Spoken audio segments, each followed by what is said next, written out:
Hmm. O ito mga kabunyog, mga kababayan, ang yabang naman itong si ano, ha? Ang yabang naman itong si Topacio. Ha? Naglabas ng statement si Topacio kasi siya yung ano, Deputy National Spokesperson ng PDP Laban, yung partido ni Duterte, Partido Demokratiko Pilipino Laban. Oh.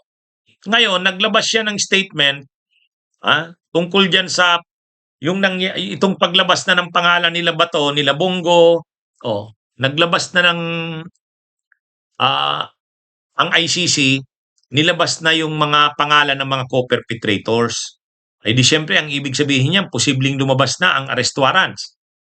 Posibleng lumabas na ang arrest warrants sa mga anong ito, itong mga co-perpetrators na ito.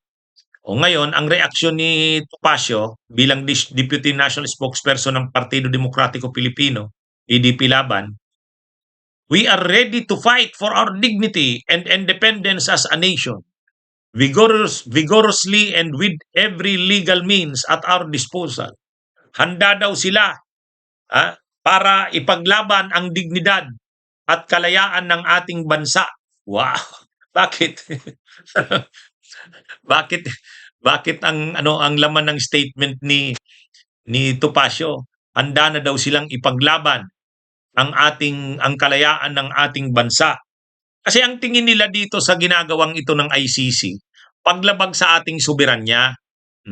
Yan yung kanilang linya eh. Paulit-ulit ang mga DDS niyan na tayo ay nilalabag ang ating soberanya, independence.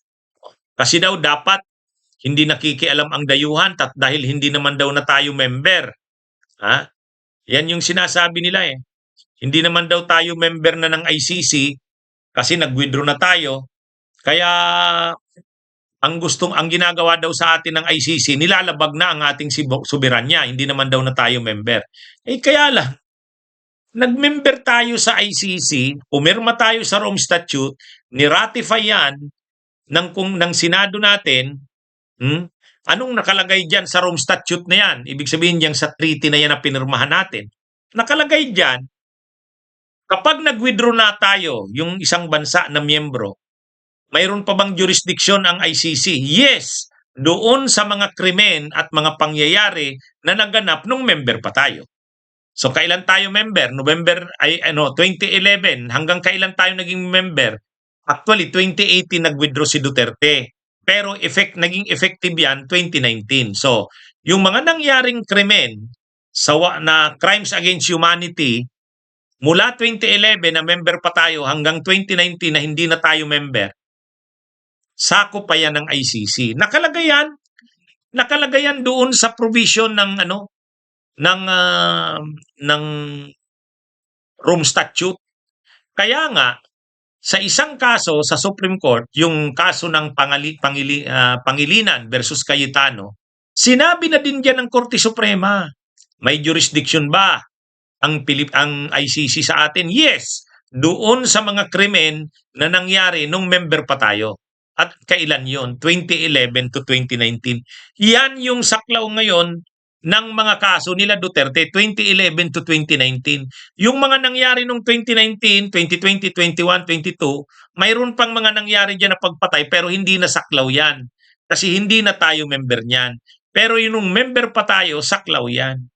Kaya anong sinasabing parang hindi tayo, wala na tayong soberanya, hindi rin nirespeto. Eh pumirma tayo sa kasunduan na yan, yung treaty na yan, yung Rome Statute. Dapat sumunod tayo diyan. Anong nakalagay diyan? Pwede ka bang mag-withdraw kung ayaw mo na? Yes. Paano yung pag-withdraw mo? Yung mga nangyari nung panahong member pa tayo, yung mga crimes against humanity, sakop pa yan ng ICC. Yan yun. Kaya akala naman kasi nila Topacio dahil nag-withdraw na tayo ng 2019, ligtas na. Parang ligtas na sila Duterte, ligtas na sila Bato. Hindi. Nandyan yan sa Rome Statute. Kaya ano namang sinasabi ni Topacio na daw, handa daw silang labanan ipaglaban ang ating soberanya, ang ating kalayaan. Wow. Akala mo naman biglang naging biglang naging ipaglalaban daw ang ating kalayaan. Wow! Wag nyo nga kami, ha? Ano daw, lahat daw ng kanilang puwersa, ano ba 'yun? Ay gagamitin nila. Sus, hindi nyo nga napigilan yung pag-aresto kay Duterte.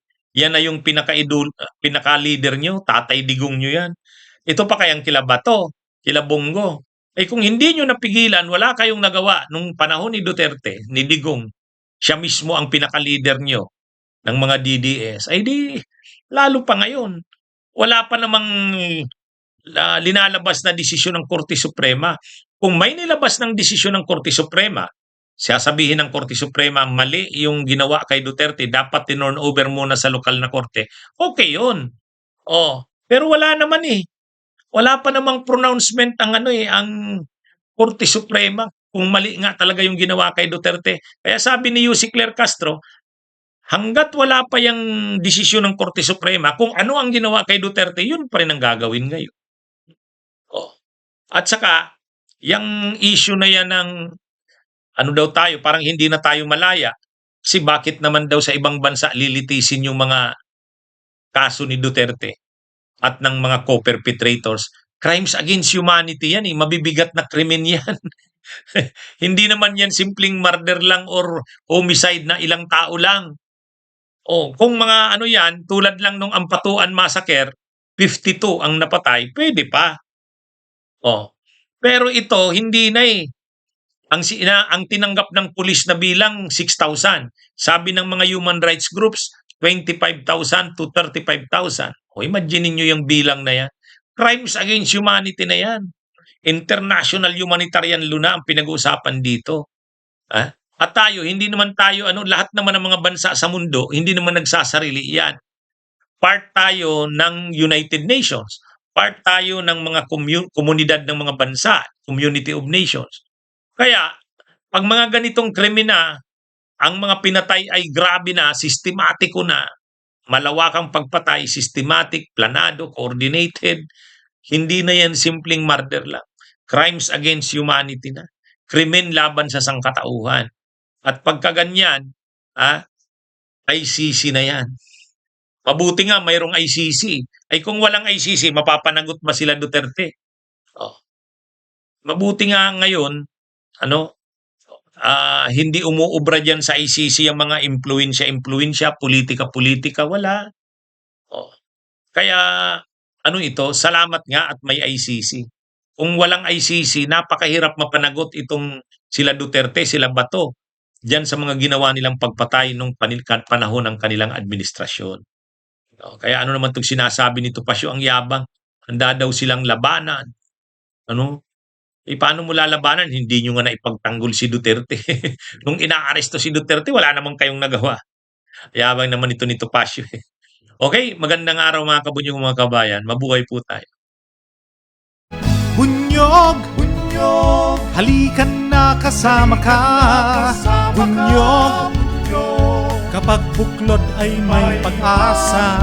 Luzon, Visayas, Mindanao, isa ang pananaw. Sa bagong Pilipinas ang bunyog isisigaw.